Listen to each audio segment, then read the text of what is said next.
What's up, everybody, and welcome back to another Dota 2 commentary done by yours truly, B-Ballin. What's up, everybody? Hopefully, you're all having a lovely day. I know I'm really looking forward to this game as well. This is game 2 of the Pro Dota 2 League match. I think this is a best of 2 series, so spoilers if you haven't seen game 1. I'll give you about 5 seconds to mute your audio if you have not seen game 1. So 5, 4, 3, 2, 1, go! Yeah, spoilers. So Zenith took the game on the back of very strong Invoker play by Ice and a nice K Marauder by HYHY. And of course, mostly I think what won the game was MUFC's Tiny Pick did not really pan out to be very effective. And Zenith just made all of the right smart item choices. They went for an extremely tanky Invoker, which is pretty unconventional. But it worked out completely in this game. Tiny can basically not kill anybody in the early stages of the game. So we're going to be interested to see how this game shapes up in terms of the picks and bans. Are we going to see Invoker ban? So far, MUFC did not ban Invoker, but they do have first pick. So now they're leaving, okay, Zenith the choice. Alright, you can either ban the Nature's Prophet or the Invoker. I mean, Lycan's already out of the way, so what do you want to give us, guys? And I know that MUFC are very confident players. They can definitely come out from their 0-1 deficit to tie up the series and hopefully get back into this thing. But already we see some bans going out. Brewmaster we saw banned by MUFC in game 1 as well. But Darkseer being first round bans, Loda played a decent Darkseer in game 1. Mostly his vacuums just disrupting a team fight, and the walls were just really annoying. He positioned the walls so that it was really difficult for you to run into, and if you tried to bypass the walls, he could vacuum in, and then XY could blink in with the black hole. And in fact, we do see the Nature's Prophet ban and the Invoker pickup. So already we're seeing a trend of the sort of endless three of Lycan, Invoker, Nature's Prophet being the first three bans of picks in. If you give us one, then, or if you ban one, then you have to give us the other. Windrunner being the second pick, not too uncommon. I've already made my thoughts about Windrunner very clear. But right now she's so versatile, she can fit in any lineup. So Windrunner being the first pick for Zenith is not too uncommon. So let's see what heroes they decide to go for here. Now, one hero I want to talk about a little bit is Leshrac, who was not seen in the bans nor the picks in the first game. Now, Leshrac is considered one of the most powerful heroes in the European Dota scene, and it's interesting to see that the Asian teams did not consider to ban him or pick him last game. And in fact, we do see Leshrac pick. I did not see this game beforehand, but just talking a little about Leshrac, the European teams rely more on a push-heavy game. Meanwhile, I don't really notice a distinct trend in Southeast Asian Dota play. They play it a little bit more carefully. That is MUFC and Zenith, to be precise. They adopt more of a Chinese mindset, which is sort of watching and waiting, not being too overly aggressive. But they don't do it as well as the Chinese. They sort of mix up ganking as well. So they definitely have their very unique style. Of course, if you've been watching my Dota 1 commentaries, then you can know that the Pinoy style of Dota is just completely insane. It's just action 24/7, completely crazy. But already we're going to see a Vengeful Spirit and a Xiaoshan being picked up as well. Now, Vengeful Spirit is a hero who was first banned by Zenith in the last game to protect their Enigma. So Vengeful Spirit already prevents Zenith from going into their Enigma pick, and that's going to be pretty unfortunate. They really liked having the Enigma. Of course, the Black Holes were not too important in that game. He only used the Black Hole to catch Nick's Morphling, and that's pretty much it. He got 3 or 4 one-man Black Holes just for Nick. But, I mean, that's fine, because he got the kill. But that's going to really put a damper on HYHY if you want to go into the Enigma pick yet again. HYHY also played a really strong Mirana in the last game, so let's see if he decides to pick it up. No, he goes for the Broodmother, so they're going for an all-out push this time. Now, Leshrac and Broodmother, very common pushers, and they synergize quite well because Leshrac is a hero who can sort of solo push down towers starting from level 1. And of course, when you get to level 7, if you have Max Edict, then you can really put a damper on those towers. And if you ever leave Broodmother alone, she can just mass up an army of Spiderlings and just go completely crazy on your towers. So you can never really leave her alone, but in order to stop the Leshrac, who has one of the most devastating pushing spells in the game, you're going to have to leave the Broodmother alone to try to kill the Leshrac. And fortunately, Leshrac is pretty easy to kill, but if he has the right protection, and he has formed Shackle Shot and Split Earth to give him some backup. Meanwhile, not really too many long-range spells. Invoker, pretty long-range. Swap doesn't really get too long-range until the late game. And of course, Invoker doesn't really get too long-range until he goes for the Quaswex build. Meteor does not have the best casting range if you just go all out Exort. And Shadow Shaman, of course, not very long range either. So Leshrac, I mean, once he gets the exit tower, he'll be able to get out of at least a couple of pulses of the Diabolic Edict. And if you teleport in to try to stop the Leshrac, then that's really going to leave the Broodmother open to push down your lanes.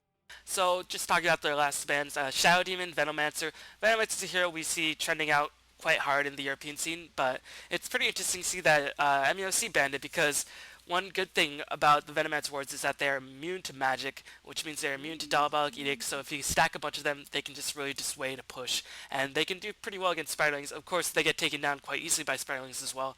And again, we're seeing the Outworld Destroyer ban by Zenith, respecting MUFC's tendency to pick it up. I don't really think they would have gone for it in this game, because Outworld Destroyer really needs a solo lane, a solo mid lane preferably, and then he really dominates. He just needs a lot of items and a lot of lane control, so I don't really think he would have gone for it because Invoker, Shadow Shaman, two heroes who can go for solo lanes. But then again, you can always put Shadow Shaman in his support role, put Invoker on the bottom lane with a little bit of a roaming support to help him out if he gets in a little bit of trouble. So I will destroy mostly just a respect band to MUFC, who really like to pick it up. Now MUFC has a lot of very, very aggressive heroes that they like to pick up for TFG, and so far I'm not seeing too many. Of course, you saw Tiny not being too effective in that last game, but TFG likes to pick up the puck. I know he picks Batrider from time to time. So it's going to be interesting to see what role they decide to go for. Of course, he might just go for Shadow Shaman and just try to go aggressive with that, but that doesn't really seem to suit his style.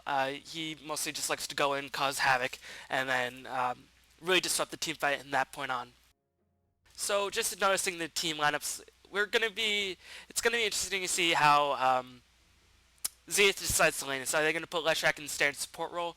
I know that Loda in CLG, he played a solo mid Leshrac, just got a lot of experience really fast. He was one of the pioneers of the Leshrac build before after Mouse Sports really put him in the forefront of the competitive scene. CLG really brought Leshrac to power, with Loda's Leshrac being extremely effective, and that allowed Pycat's hard carry to farm up. But now in a different role, he's on Zenith.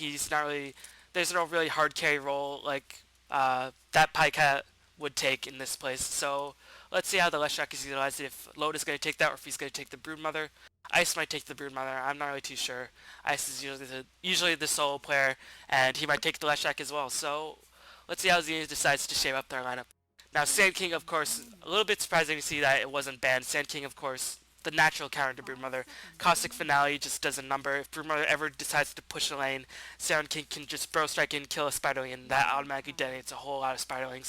In lane, Caustic Finale just does a number, and if he pops a Sandstorm, there's not really too much Broodmother can do without the help of Sentry Wards. Bro Strike in a really strong escape mechanism as well as initiation. So a very strong counter pick by MUFC.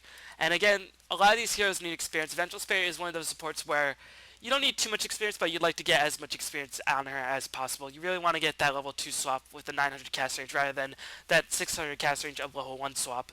So we're going to see how they lane this. I expect maybe a couple dual lanes. Sand King to solo against the Broodmother, if not get some support through the form of the roaming Vengeful Spirit. It's really going to come down to lane prediction. Which lane is the Broodmother going to hide in, and which lane can we match up with Sand King? Of course, if the Sand King is matched up against the wrong lane, I expect the lanes to switch, but ooh, we're going to see a puck pick by Zenith. Maybe blocking a TFG puck pick, maybe they predicted that. I don't really know if MUFC would like to pick that. A lot of the heroes need a lot of experience. Puck needs experience as well. So, this is pretty unusual. Again, all the heroes on this side, on both sides, need a heck of a ton of experience. So we might just see a support Windrunner. Actually, it's more likely we're going to see a support Leshrac in this case. May not go as heavy into the Edict push as they'd like to. And Enigma counter pick by MUFC, and they notice, okay, Puck is pretty good against Enigma because he can stay far behind, and Dreamcoil has a pretty big casting AoE and cast range. But, I mean, if Enigma picks up the Black Hole, so far there's nothing that can go through that. And again, we see this reoccurring theme. If Enigma gets out the Black Hole with the BKB, there's not really too much that can be done to stop it. And of course, considering a lot of the short range duration, Leshrac sort of wants to be up close and personal next to you. Broodmother has to be up close and personal next to you. Windrunner and Puck, they can sort of stay in the background and spam their spells. But Black Hole would do a good job in terms of shutting down those heroes who want to be right up next to you. And we're going to see a Sven last pick by Zenith. Sven is a hero we see in time to time. I think Zenith likes to pick him a little bit. Now, Sven is obviously going to be the support in this game. And like Limnus, I'm not really a huge fan of all-out support Sven. He definitely has his role. 2 seconds stun. But I think if you give Sven some items, not just go all out wards, then he really thrives in that role. If you give him some bracers, maybe an Ogre Club to build for an eventual BKB, and enough mana and level support, like level 11 by 20 minutes or something, or maybe 18 minutes, then he can be pretty effective as a support. He can't really be the all-out primary support because then he becomes pretty much useless. But Sven will do a nice job in terms of if the heroes are clumped up in the Dream Coil, then Sven's Stormbolt followed up in the Hammer, combined with AoE Silence, and Leshrac just doing a lot of AoE damage cannot be underestimated. And Sven, I think, mostly is just going to be here to sort of act as a meat shield, just to tank primary damage by Sand King and the Invoker, and to just sort of bait out the swaps. So, meanwhile, the game is paused, so we'll introduce the players and the teams, as we're going to see a disconnect by Ling the Sand King. So let's just start out with MUFC on the Radiant side. Ling is going to be playing that Sand King. Nick is going to be playing that Shadow Shaman. Sharky is going to be playing that Enigma, Dad Enigma. And Net is going to be playing the Vengeful Spirit. And I forget the last pick, but TFG is going to be handling whatever hero that is. Oh, TFG is going to be playing the Invoker. Meanwhile, we're going to have XY play the Windrunner, Loda is going to be playing the Broodmother, HY going to play the Puck, Freedom is going to be playing the Leshrac, and Ice is going to be playing the Sven. So Ice playing Sven. Ice is a very versatile player. We saw him play an extremely strong, extremely competent Invoker solo mid. And seeing XY on the Windrunner and seeing Freedom on the Leshrac, we're going to see a support Leshrac for sure. We're not going to see any sort of solo level experience or Leshrac getting the farm in this game, which is going to be a little bit unfortunate. And XY played a strong jungle Enigma in the last game. He again used the black holes for just one hero, but that was just enough. So he's probably going to be... He might be supporting as well. We might just see a Roman Leshrac. It's going to be interesting to see how these lanes shape up. Puck is a hero who needs a lot of experience.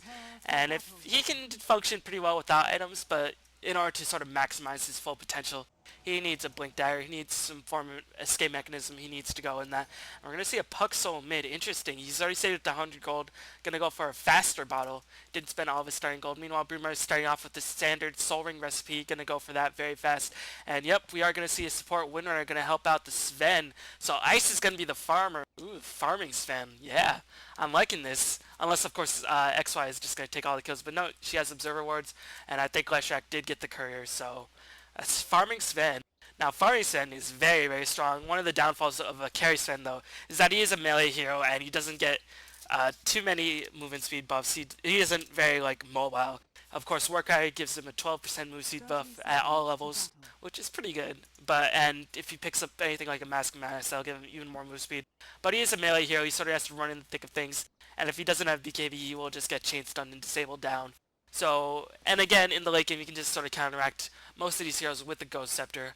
And I guess against the Leshrac, you don't really want to pick up a Ghost Scepter, but against Broodmother and Sven, Ghost Scepters will probably be pretty useful in the late game when Leshrac won't do as much damage, when Windrunner starts to do more and more physical damage rather than magical damage, and Puck's damage isn't as potent. Meanwhile, Smoker to see picked up by Ling. Huh, this is interesting. They're not going to go... Looks like they're not going to go with the standard Sand King versus Broodmother lane. Not really too sure how this is going to shape up. Maybe they're just going to use it to get an early gank off. Smoke to see by Sand King, so we got to keep our eyes on that. But yeah, he's not going to be laning against the Broodmother right off the bat. Looks like TFG is just going to pull the first creep wave, sensing that there might have been supports, but he's going to lane against the Broodmother, so that was a little bit unnecessary by TFG. This tactic is pretty good if you want to... if you think you're going to face a dual lane who's going to put you under a lot of harassment, so let's see how TFG last hits. But meanwhile, most of the action is going to be on this Trident, and one thing about this Trident is that it is extremely deadly, and Sven won't have to really wait till level 2 to spam off a lot of his skills. Leshrac Split Earth combined with Windrunner just doing whatever she's got. She doesn't have any points skilled, but I wouldn't try to see Power Shot being the first point skilled. She doesn't have to get Windrunner at level 1 because she's not really in too much danger. But again, with the Windrunner, you sort of want to hold on to your first skill point as long as possible. So support Sand King rather than any sort of Broodmother counter is good. We're going to see that. And I'm not really a huge fan of the Sand King. He's a hero that he doesn't need too many items. All he really needs is a Blink Dagger and some Arcane Boots. But the later you get the Blink Dagger and the later you get those Epicenters off, the less effective it'll be. So many times I've casted games where Sand King's Epicenter just becomes more and more irrelevant as the game goes on. Of course, it's still a lot of damage, and it's a pretty good slow that goes through even through BKB. But again, I mean, as you tank up, as you get a pipe, Sand King just becomes irrelevant.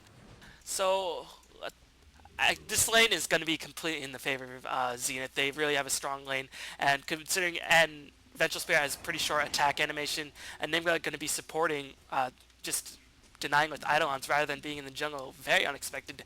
Charlie Enigma with Eidolon support, and he's just feeding his Eidolons to the Windrunner for gold. A little bit, maybe you should start microing him, bro. No, they're just going to go for very early pushing, just going to take the push to the left track. Not really expecting this, but it looks like they're just doing a bit of pot shot harassment against the tower. And Leshak's going to hit level 2 soon, so he's going to pick up the Edict, which does a lot of damage to the Eidolons. Remember that Edict does do increased damage to heroes that has very low armor. Or rather, it does decrease damage to heroes with high armor, because it is mixed damage. And yeah, we see the Smoke of Deceit being popped up.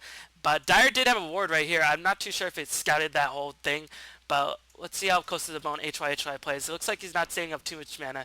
He's going to be able to pick up the bottle relatively soon. Looks like they're going to try to bait out the orb. Let's see how successful they are in doing this. And meanwhile, Zenith's bot lane is just going to chill out for a bit. They're not being too aggressive. Enigma is actually going to get some level up those conversions so she can do some pushing. But right now, the Smoke of Deceit gank not being too effective. Magic Missile has a relatively strong casting range, but they really wanted Nick to initiate and get the shackles up on HY before they come in for the reinforcements. So right now, MUFC just wasting quite a bit of time, and Enigma wasn't even able to get any iota of experience during that point. I mean, he's still level 2.5, not even level 2.5, just early points of level 2, and Sven is just getting pretty much free farm. Actually, let's just see if Sven is... Yep, Sven has 11 last hits, so he is going to get the free farm on this lane.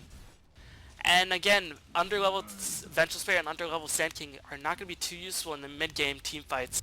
You really want to get the Blink Dagger as soon as possible because Epicenter in the mid-game is actually pretty game-breaking. We're going to see a Magic Missile initiation on Freedom. A nice job dodging the Stormbolt by Ling, as Zenith Freedom is going to be the first casualty of the game.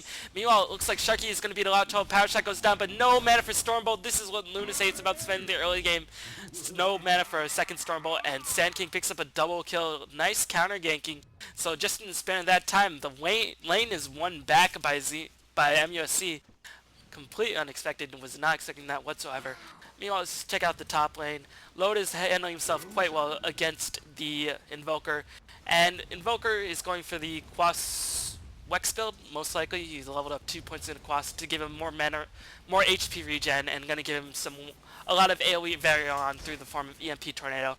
But Loda recognizing, okay, I'm not going to push this tower very fast, let's just push the creep equilibrium to the tower, make it difficult for the Invoker to last hit, and then send my spiders to the jungle, where they can feast upon the fleshy bodies of the neutrals.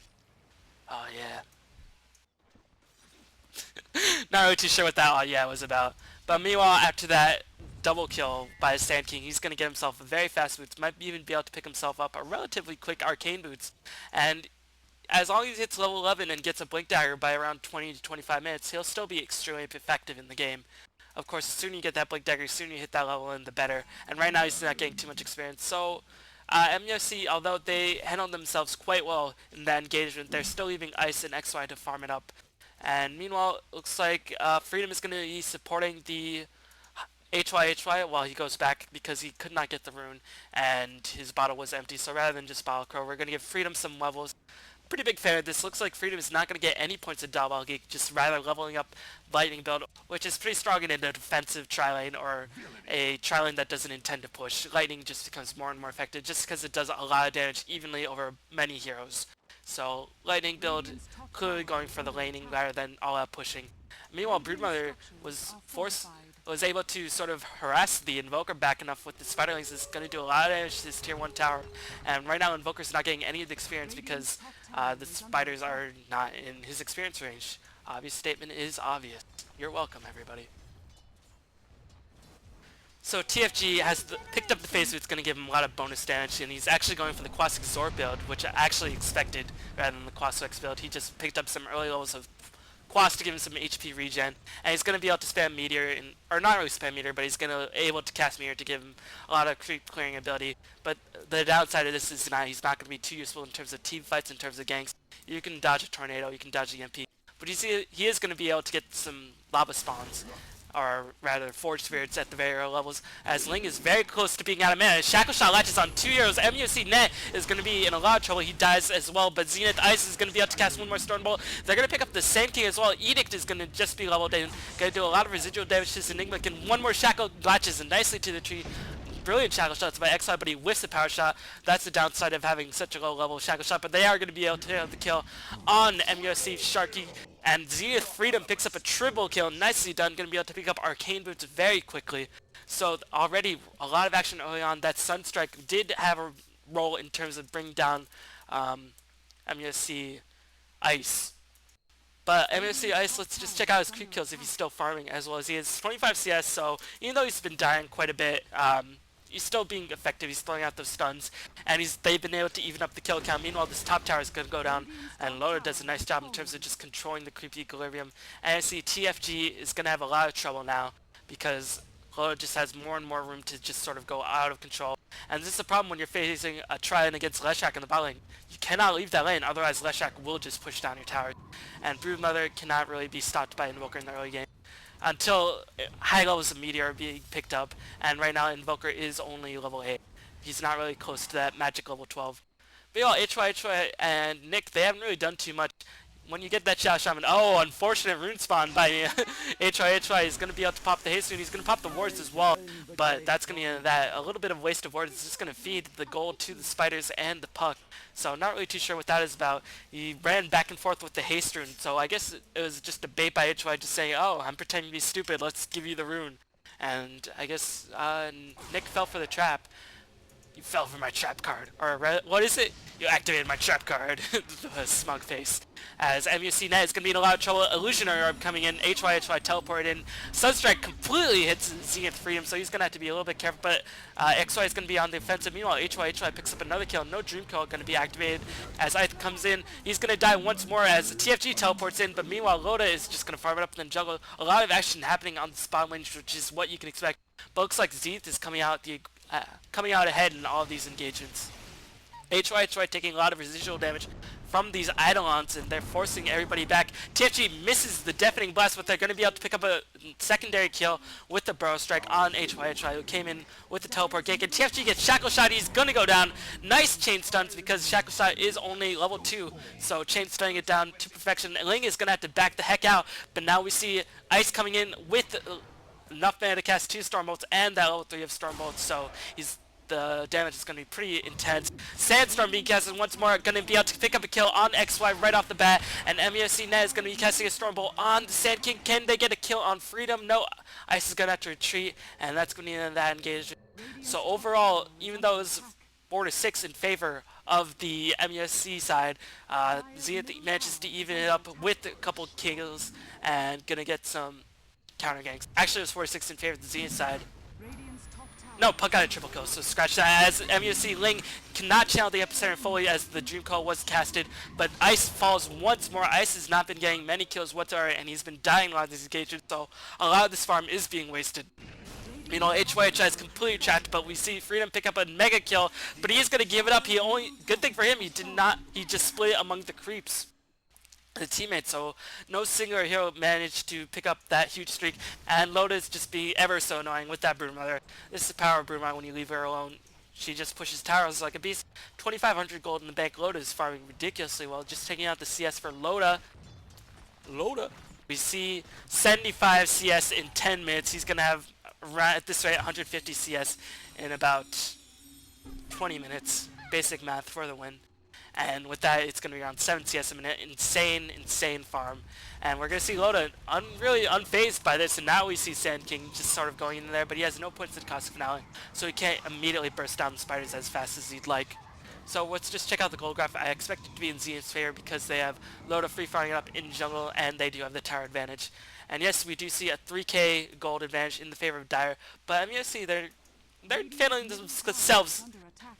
They're handling themselves quite well. They're killing Ice a lot, who was the primary farmer on that bottom lane. 29 CS, but it looks like XY is going to help.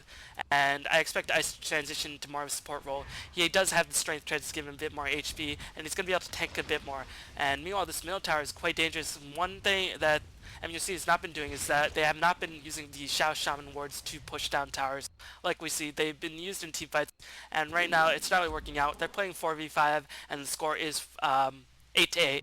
Rather, Zenith is playing 4v5 for the most part. Broodmother is not really helping out any engagements, as Sentry Ward is going to be planted, but Zenith know that Sentry Ward is going to be able to scout that off. Deadly Dance of Death, they are going to be able to pick off the Sentry Ward, and HYHI is just going to clear out those creep waves.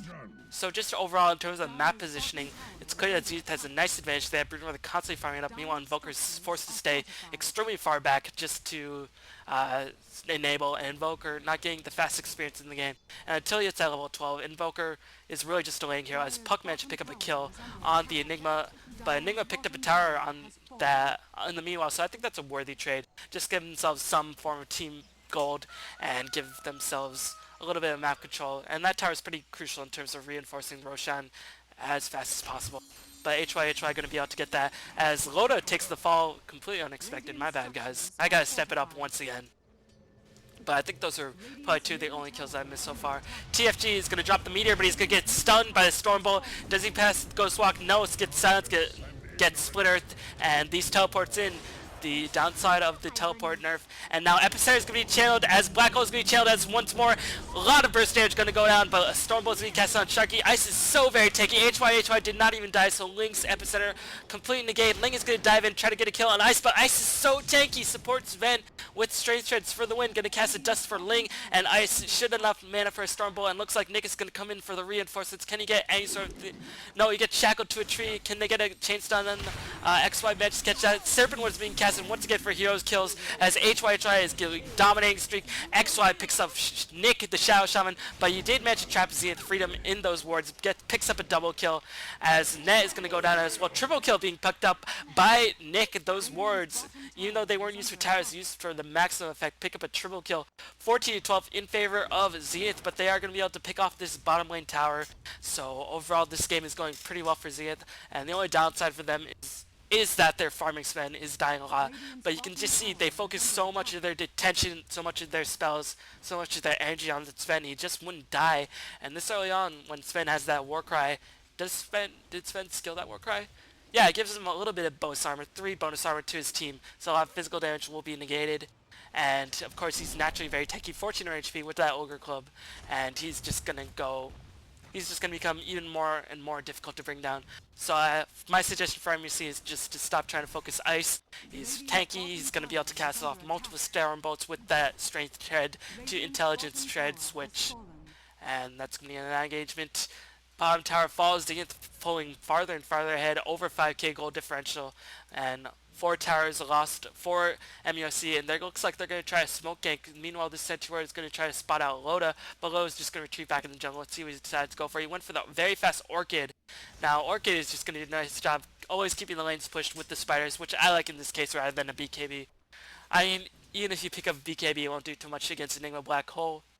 It'll do a lot in terms of shutting down the Shadow Shaman and the Sand King, but if the rest of your team dies, the Sand King can just go invisible, Invoker can just go with the Ghost Walk, Shadow Shaman can just, ward trap if he clicks on the ground.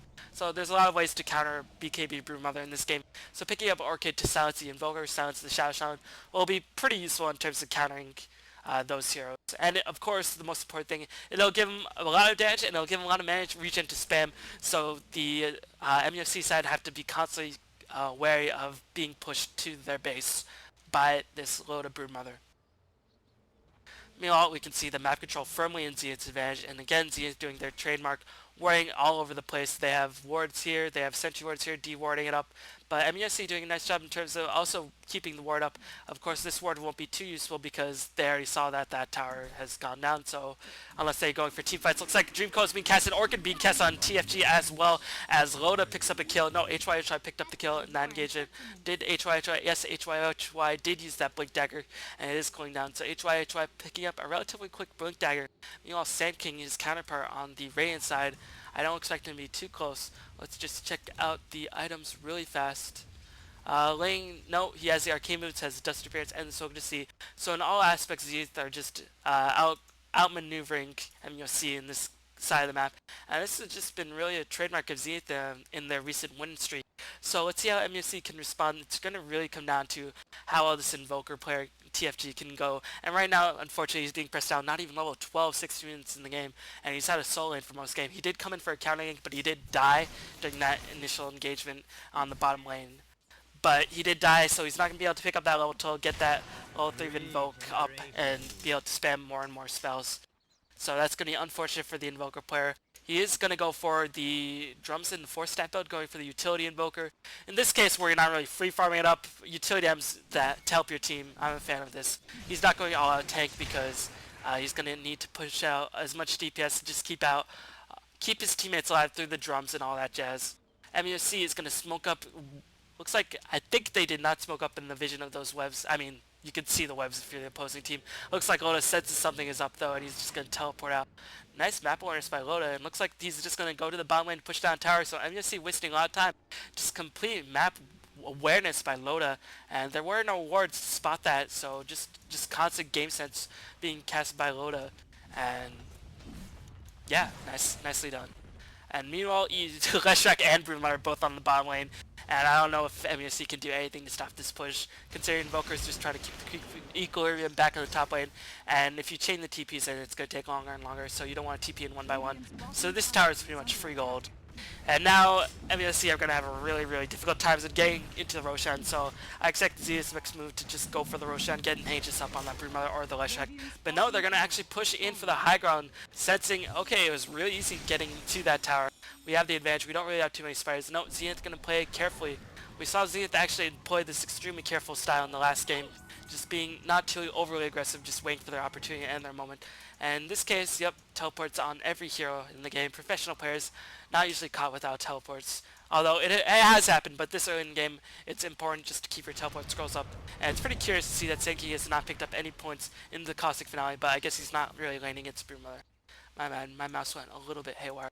But yeah, we are going to see the Roshan engagement happening, and can MUFC get the reinforcements? One good thing for Zenith is that they don't have too much burst damage. They have Edict that can do it, but it looks like Leshrac is going to just going to be acting as the high ground ward, so to speak. And they have Puck, of course, to go in with that initiation. He's just going to keep pushing the creep waves on the top lane, protect the towers, and looks like Loda's going to pick up an extremely easy Aegis of the Immortal.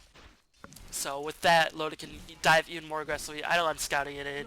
But no, Ice picks up the Aegis, noticing that he's been the focus fire of this case, and looks like Loda will probably just keep pushing down his lane. And if you're going to be playing 4v5 with Broodmother on a different lane, then you really want to get the Aegis to the hero who's going to be involved in a lot of team fights, which is, I guess, Ice in this case.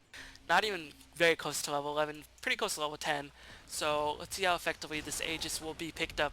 But right now the gold graph will show a clear discrepancy. Zenith should have the massive gold advantage. Yes, around 9k gold advantage for Zenith.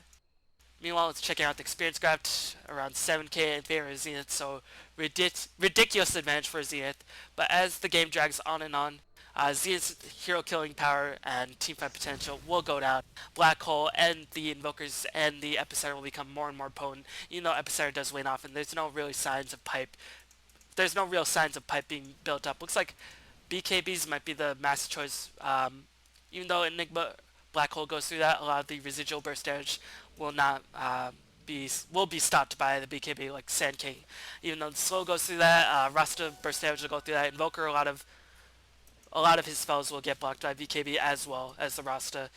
Swap does go through BKB as well.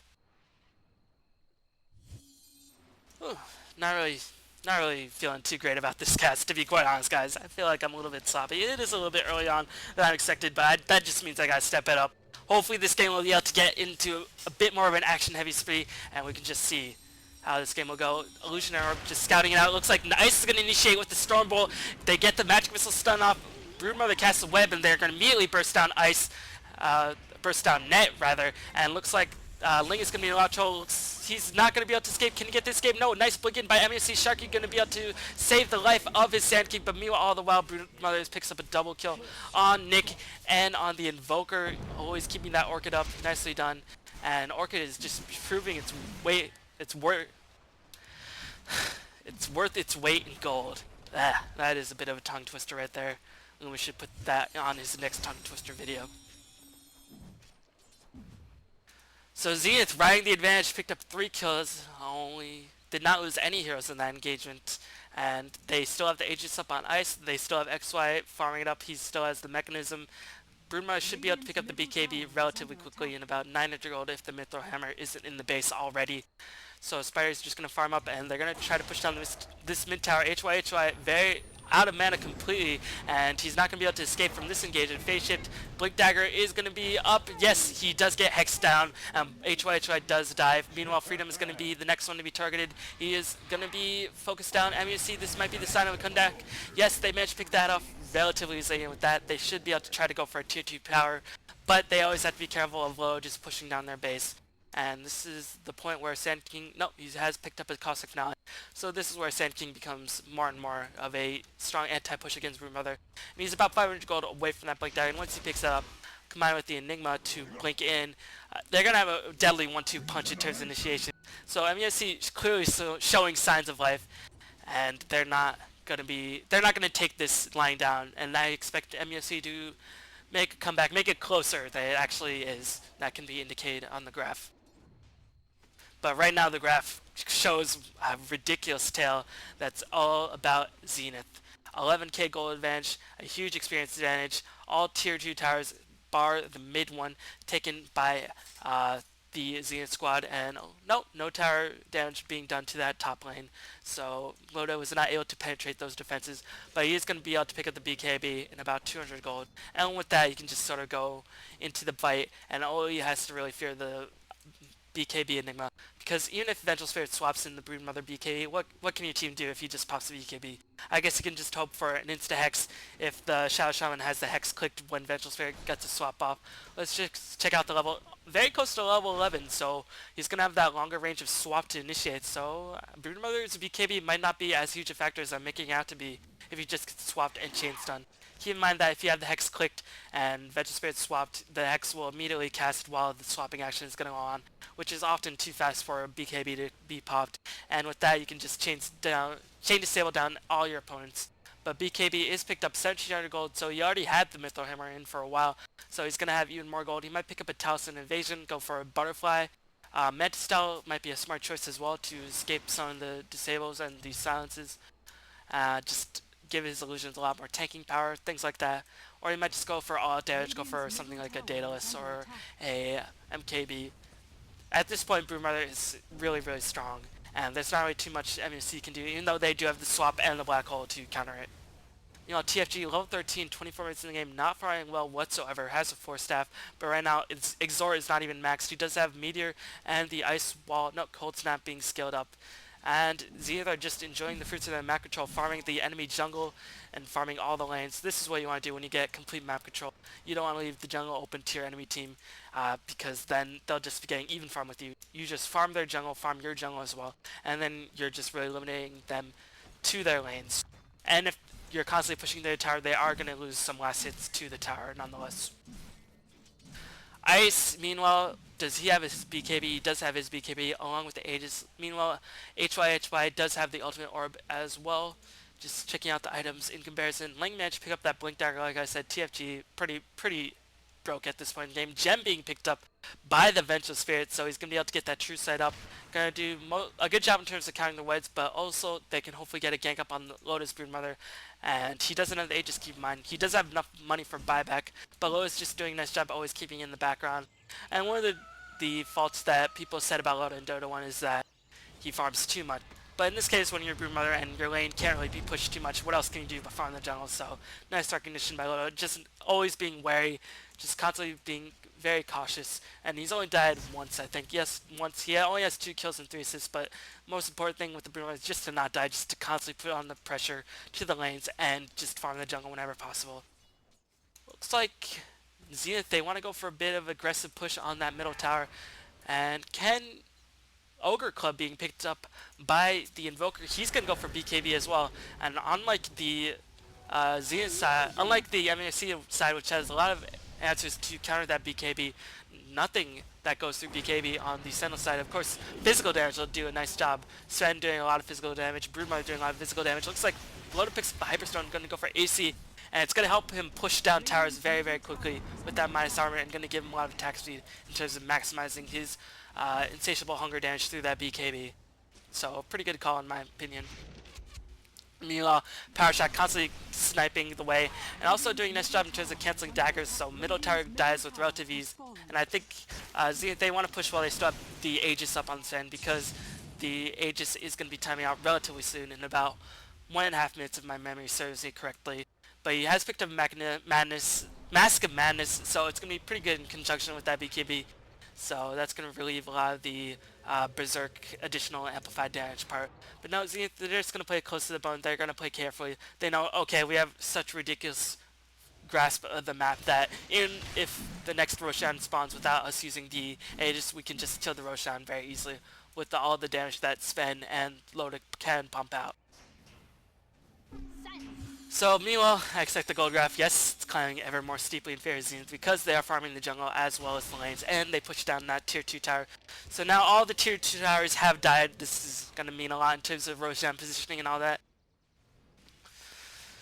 jazz. So at this point, I think they're going to wait for the next Roshan. If I was in Zenith's shoes, which I'm nowhere near being as good a player as they are, but if I was in their shoes, I'd wait for the next Roshan, kill that, and then go for a push. You don't really want to give heroes like Enigma and Sand King and Invoker any sort of opportunities. And of course, tanking up, if you get a pipe, it'll really negate a lot of Sand King's damage, but it looks like, yeah, just the Cloak of Defiance being picked up. Courier is being shipped off. Does he have a finished hood? Yes, he does have a finished hood, so he's going to be able to pick up the pipe. Now they're going to wait for the next Roshan and the pipe, and with that they can sort of charge in without too much fear of the Sand King with the Epicenter. So yeah, Sven getting very close. Let's see if he goes for Blink Dagger to try to initiate on the Enigma rather than let them initiate on Zenith. And Blink Dagger Sven, pretty potent. Going to get a nice range on that Stormbolt, which has pretty long range already. So, for a melee stun anyway. Well, it's a range stun to be exact, but it is on a melee hero. Meanwhile, XY going to try to farm it up. He might just take these creep kills. He has picked up a gem of his own. He's going to try to get those creeps, try to get that pipe as soon as possible. Blink Dagger is picked up on the Sven. Nicely job. Nicely called by me. High five to myself. You could not hear that because I have push to talk enabled, so you don't hear my obnoxious breathing while I cast. Although I don't really do that all the time, so a little bit unfortunate. But I did give myself a high five, a pat on the back if it would. Meanwhile, HY, let's just check out his gold really fast. Check out the items on the Courier. Voidstone, so about 1900 gold away from that finished Sheepstick.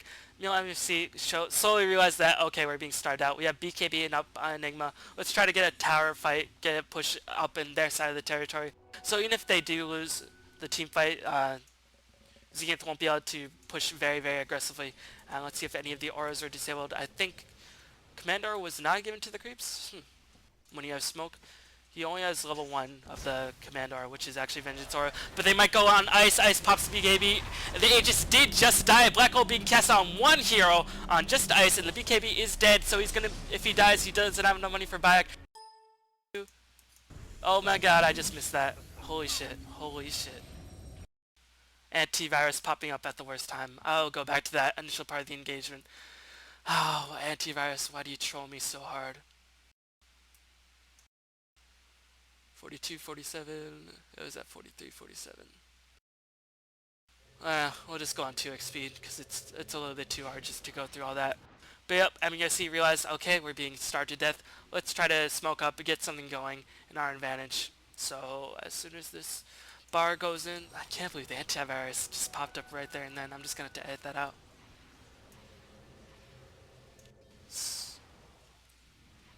So Zenith smoking up in the middle of the jungle. They managed to catch a wild ice, and can they get them in the Pokeball?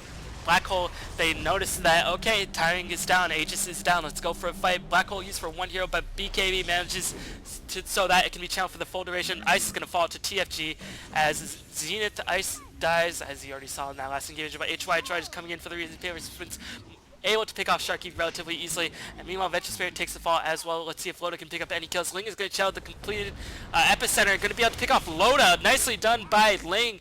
Managed to kill both of the primary farmers on Zenith's side, and Nick is going to try to teleport out. Freedom, can he get the stun off? No, he's just able to whiff the stun, and TFG is not revealed by this. No, he is revealed. He's going to get shackled up, and the sentry wards or the dust going to be popped, and unfortunately for TFG, he stayed a little bit too long. And that's going to be in that engagement. But a little bit of nice timing by MUFC, I think they smoked up at really the perfect time. They got the Enigma BKB up, finished, all completed, and Sven's Aegis just died during that part. So they're going to be able to buy themselves a little bit of time. They're not going to be able to take the Roshan without Loda or this ice to help burst down that Roshan with the physical DPS. Not really burst down, just sort of wear down that poor rock. Erode that Roshan. Ah, dang, I'm going geology on your ass. What you gonna do?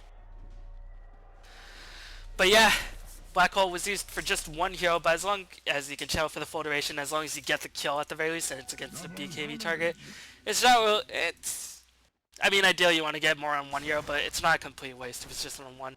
But now, Zenith, they know Epicenter is down, Black Hole is down, so let's just try to get the kill on the Roshan without the help, or without any limitations by all those heroes. Sunstrike gonna do a lot of damage to Ice. He's gonna have to back off. He gets Mechanism healed up to the full duration, or to a good amount. He does have Mask Amount, so he's regenerating life, and he picked up a double damage rune as well, so he's doing a lot of damage. Doesn't even have to pop that God Strength, and if he did, he'd get like ridiculous, almost 500 damage per attack. So Loda picks the Aegis. I think I like this call a little bit more in this case. In the other case where Ice was clearly the person going for team fights and Loda was just sort of by himself, Aegis was much better served on Ice, even though they did not really use the Aegis too effectively. Looks like MUFC, even though they gave up the Roshan, they're trying to get a little bit of a trade. They're going to try to push down this top tier 1 tower, and they have Eidolons and Vengeance Sword to give them a little bit of pushing tower. They're not going to have to give the Master Servant Wards to go out, but they're going to have to teleport back to defend this middle lane. Meanwhile, HY tried doing a nice job of pressuring the bottom lane at the same time, so when the middle lane push does come, they're going to have to defend the bottom lane, and even though the creeps won't do too much damage, it's going to do some residual damage, and every bit of damage does count. If you've seen some of those late game epic Dota moments, then you do know that every damage to towers does in fact count. Meanwhile, just checking out the items on TFG. Drum of Endurance is going to be his next item, rather just going to go for that Ogre Club for a bit of HP, and only level 15 having a miserable game TFG is. Unfortunate for him. And looks like BKB is going to be casted. XY is going to be channeled in. They're going to cast a lot of spells just for XY. The Windrunner, he's going to pop the Mechanism. Can he escape? No, he gets stunned by the Ling. And Icewall is going to be there to chain the disables. And they manage to pick off XY. Meanwhile, Freedom pops his BKB. I don't think he'll be able to kill Net. No, looks like Net is going to be able to escape. And they waited out Freedom's BKB. They're able to disable him down. Nice engagement by MUFC. Going to pick off 2 free kills. So MUFC coming in with a little bit of a comeback. Let's just check out the gold graph really fast. 15k, so it's gone down a little bit, but MUFC coming back in terms of hero kills, and very important is that they did not use a Black Hole, and Epicenter should be cooling down in about a minute. Yep, in about a minute and a half. And with the Epicenter cooling down along with the Black Hole, that means their next team fight will be extremely deadly. But BKB up on left track. Meanwhile, Ice was not able to do too much because he was nowhere near the fight. Loda is farming it up as usual. I think Zenith should be a little bit more aggressive at this point in the game. I mean, they have the AC up on Loda, and I guess they want to wait until the next team fight and the Black Hole is used before they decide to push in too aggressively, because again, they have a couple ways to deal with the BKB Broodmother. But again, Zenith's passivity, patience might come back to haunt them. We've seen so many Chinese games where you know, I think LGD versus MUFC actually happened very recently. LG took a very early lead, but MUFC made a strong comeback, so this is not out of the woods just yet for Zenith. MUFC is clearly a team that has come back in Dota 2 very recently, in fact, against LGD, and they can certainly do it again, especially if TFG can get an Agnum Scepter maybe, or a BKB, and help him cast a lot of spells. He's going to have max levels of Quasting Exhort, so the meteor will do a lot of damage, and it'll be able to travel the full distance. And if the heroes are locked in place with the Black Hole, then that's going to be extremely effective. Looks like Loda is going to be serving as the bait. Meanwhile, smoke tiers are there to help reinforce Loda. Will MUFC fall for the bait? No, looks like they sensed something was up. They're saying, something doesn't seem too right here. Something seems a little bit fishy. So, they're not going to fall for that bait. Meanwhile, Zenith, it looks like they're just going to push in. They have to be careful of the BKB Black Hole, and I think Sand King Epicenter is going down. Zenith Ice blinks in, but isn't able to do too much. It looks like the Force Staff was able to dodge a lot of the damage positioning. BKB used up on Zenith Ice, and meanwhile, HY blinks in, tries to drop silence. Can he drop the Dream Coil? He did not drop the Dream Coil just yet. Shark in a lot of trouble. Epicenter channel for a huge duration. Black Hole catches 3 heroes. What a play by MUFC. They are going to be able to get this team fight. No! Leshrak's able to survive. Loda respawns with the Aegis. He's doing so much damage. An insane team fight. And you see TFG does die, but he is able to buy back. And the wards are still up. They're going to usher away Zenith. An incredible team fight being taken by Zenith. And poor initiation by Ice. Blinked in, BKB'd, but could not stormbolt anything. So nice Black Hole catching 3 heroes. Nicely said by Aya, obviously, and me. And Zenith, they might have paid the price of waiting too long, but no, they're going to try to pick up TFG. He does get orchided before Staff saving his life so often as the drums are popped as well. HY blinks in with the Hex. They're going to pick off TFG. He did just use his buyback in to kill HY in the bargain. No, they're not going to be able to pick off HY, and Net is actually going to take the fall. Loda just proving to be an absolute menace in the last engagement of this team fight, and actually, he did not even lose his Aegis. Meanwhile, Tower is hating on HY, saying, I don't like those fairy dragons. I could say something much more wrong than that, but I'm going to refrain from doing that. So, we saw Zenith take a team fight where they clearly went with the disadvantage. I mean, they had the item advantage and all that jazz. They had the puck Hex, they had the pipe up on the Windrunner, but the initiation was very, very faulty. Ice blinked in with the Stormbolt, but could not get any sort of stun up, could not get Sharky down. Orchided was cast on the Eningas, but that just bought a lot of time for him to blink in. Get 3 heroes in. Epicenter was really the crucial point of that engagement. Epicenter slowing down a lot of people, allowing them to get clumped off, taking a lot of damage, and Epicenter into Black Hole. Nice, deadly combination. But through all that, Loda is just becoming really, really difficult to kill. He still has the AC. His Aegis has not died. It'll be up for about 4 more minutes longer. And with that, I wonder what item Loda's gonna go for. Since you do have the Aegis, you don't really have to be as conservative with your buyback gold. But keep in mind, if they kill the rest of your team, they can just sort of focus you then with the rest of their spells. So it might be prudent for him to save for buyback nonetheless. He's going to sell the Soul Ring, pick up probably an Eagle Song. Yes, he does pick up an Eagle Song. And with that, he's going to go for the Butterfly. And he's going to give himself a lot of evasion, going to escape a lot of the physical attacks. Invoker does hit quite hard with those Exort hits. You know, Invoker is level 17. He has the max level Invoke. So, but unfortunately for him, he did use a buyback and he did die once more. So Black Hole is down for 35 seconds. Does Zenith know this? They must know. They must have an internal clock. I think the mark of any good captain is just to keep the cooldowns of the big ultimates up so you can know when to push. And without the Black Hole, Epicenter is up. Without the Black Hole, I'm not too sure how MUFC can defend this. It's going to really come down to Invoker and Sand King. Meanwhile, they're just going to try to clear down the creeps as fast as possible. Shackle Shot does not latch onto anything. HOHY just constantly sending out these scouting orbs. But all the while, Black Hole is cooling down 10 seconds in. Better drink some water in case there's a magical team fight happening. But yes, now is the point where Brewmother is at its strongest. You might wait a little bit longer. No, it looks like he sold that Eagle Song and picked up the Demon Edge. Of course, though, too, if you buy, I think within 5 or 7 seconds, you can get full refund. So, picks the Demon Edge, gonna go for probably a crits, and with that, gonna be able to do a lot of damage, because he does have that AC to give him a lot of attacks, so he can manifest a lot of critical strikes. Black Hole catches 3 heroes and can get the follow-up initiation through the Sand King. Sand King blinks in. Might be a little bit too late. It might be a little bit too late. Lots of BKBs casted. Oh, that's Black Hole is beautiful, but Sand King, you could not get your full ultimate duration casted. Oh, so unfortunate by MUFC. A little bit of a misplay by Ling, and that might come back. That might lose MUFC the game. Sand King. Why you no channel your ultimate? Was he silenced? Was he silenced by Orchid? I might have to take a second look at that. I think... I'm gonna have to take a look at that. Let's just estimate what time it was. It was around 52.5 minutes in. Meanwhile, Puck blinks in with the Dream Call. They're gonna be able to pick off Nick. And I don't really see too much of a way for MUFC to make the comeback. Loda is gonna be hexed up, but his Aegis is still up. So even if they are able to kill him, which it's very hard for him to do because considering he has such high armor, but no, the Aegis is going to pop. Meanwhile, all the while, the Racks are going down on the top lane. And that Epicenter not being channeled. That Black Hole caught 3 heroes again. These Black Holes have been pretty strong, but just the amount of damage being pumped up while the Black Hole is being channeled is just not enough, and the pipe just showing its merit. BKBs all around. BKBs for everybody. No, Loda taking a lot of damage. Can he get killed? No, Ling is going to be in a lot of trouble. Mechanism popped once more. BKB popped by Loda once again. Orchid the Sand King, but they picked off 2 wrecks, and with that, Nick is going to die once more. He did have the BKB, or he did die to a BKB. Leshrac of Freedom picks up another kill, and Leshrac very, very low on mana, and not many items, but you can still see Leshrac being so effective in these games, and that's the power of Leshrac, as they're going to try to go for the tier 4 towers, go for the GG push up, and can they get it? Heroes are respawning. Sand King Epicenter will be online in about 10 seconds. Zenith, it might be prudent for Zenith to back off. Loda does have enough money for buyback, so they can afford to be a bit aggressive. And now we see MUFC Ling challenging Sandstorm.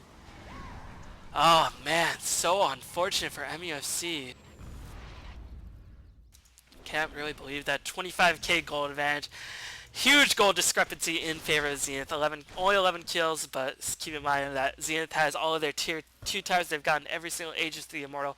Meanwhile, they've taken down all the 2 of the tier 3 towers, 1 of the tier 4 towers, and taken down the valuable Rex. So yeah, it's going to be really difficult. MUFC can still come back. I mean, they did come back in LGD, but I don't think Zenith will give MUFC any room to breathe in this game. They recognize, okay, Black Hole's still very strong. Why give them any sort of opportunities? So the game is in Zenith's hands. It looks like Loda picked for the MKB rather than the BKB. They're going to smoke up, try to go for a gank up. I don't think MUFC will be wanting too aggressively outside of their base, but they might be able to pick off the Shadow Shaman in the mid lane or the Enigma. And if they can kill the Enigma, then the game is pretty much over, because Enigma without buyback, looks like the MUFC squad want to smoke up as well, and this might be falling all into Zenith's trap. As, yes, Vengeful Spirit is going to get Hex, going to get swapped and silenced. BKB Ice is going to blink in with the Mask of Madness. MUFC Link going to channel the Epicenter. Black Hole catching 4 heroes, but the Epicenter Pulse is already used up, and just not enough damage being pumped out. Really unfortunate for MUFC.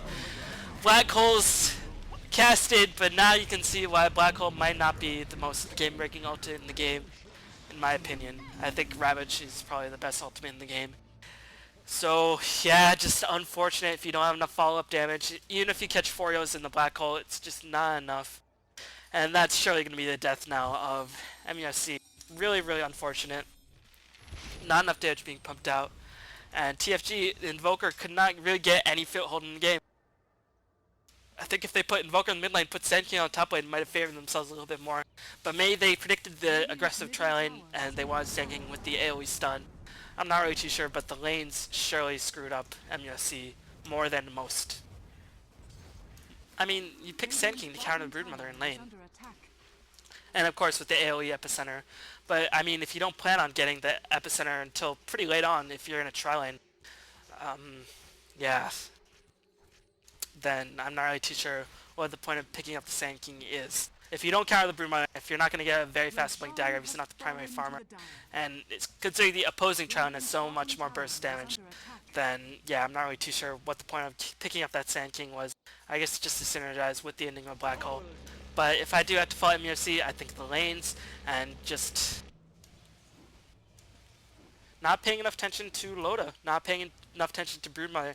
He was able to push down 2 tier 2 towers very, very quickly. And that's the problem when you give away the Leshrac and the Broodmother. If you focus on one, you're going to leave the towers open to another. But losing both tier 1 and 2 towers, although these are not too important in terms of map positioning, they don't have anything to do with Roshan. But that still gave Loda a lot of gold very, very quickly, and Loda just went out of control. So Loda adapting to Zenith very, very well. HY picking up heroes that make him work. He didn't play the greatest Darkseer in the world, but Zenith, Ice, and HY able to carry game 1 victory, and now they're going to go in for the GG push. Cheese is going to be dropped, going to give to Freedom probably. Luckily, I don't know what that cheese was about. But meanwhile, it looks like Enigma's going to get initiated on, but he blinks into the ward, HY does, but no, Enigma's going to die. And now TFG's going to take a lot of damage. Looks like Loda's going to go unstoppable. Net falls as well, and that's going to be the end of this game. So yeah, GG called by Sharky, realizing no possibility he can come back because we're 3 racks down and we're gonna get mega creeps and all our heroes are dead. So GG's called nonetheless. Let's just wait for the ending score screen. So very, very interesting game. Zenith did not play perfectly, but they just dominated the map from all aspects of the game. And I think that really just showed the power of Zenith. And Zenith, keep in mind, they are a team who have been beating a lot of the Chinese Dota 2 scenes, and they are invited to the internationals, so they are one of the top contenders in going to the next big tournament for the Southeast Asian region, and they might be a favorite for the international. Well, not the favorite, but they are definitely a strong contender. Definitely expected to probably get at least top 8, placing the money, and definitely are a favorite to get maybe top 3 even. So Zenith looking extremely strong. Keep in mind, still 2 months away before the international gets in high gear. So I expect a lot more Dota 2 content to be available and a lot more replays to be casted. Um, but yeah, Sand King not really showing its worth. Link, unfortunate for him, as yeah, I think if I've fault, I mean, see, they are a good team. They did beat LGD with an epic comeback. They know how to handle themselves in the late game. They know how to be calm and composed, and can clearly set up magical team fights. They're all about those team fights and just paving their way to victory. But the lanes just did not work out. Faced an extremely burst heavy Trilon with the Sven, Windrunner, Leshak, and they only really had short range burrow strike to handle. The magic missile, which Vengeful Spirit cannot do too much physical harassment, and the Enigma, who's really not too useful in China whatsoever, only has the summons, which don't really get too effective in short initial burst engagement. And HY did a nice job in terms of counter yanking. Loda just played Bruma to pretty much how you expect Bruma to be played. Just push down towers extremely early, farm the jungle until you get your big items, and then just win the game from there. So nicely done by Loda, fitting in very well with Zenith, clearly adopting to Singapore extremely quickly. So very nice game overall. Hopefully you all enjoyed it, and thank you for watching, and hopefully you all have a fantastic day.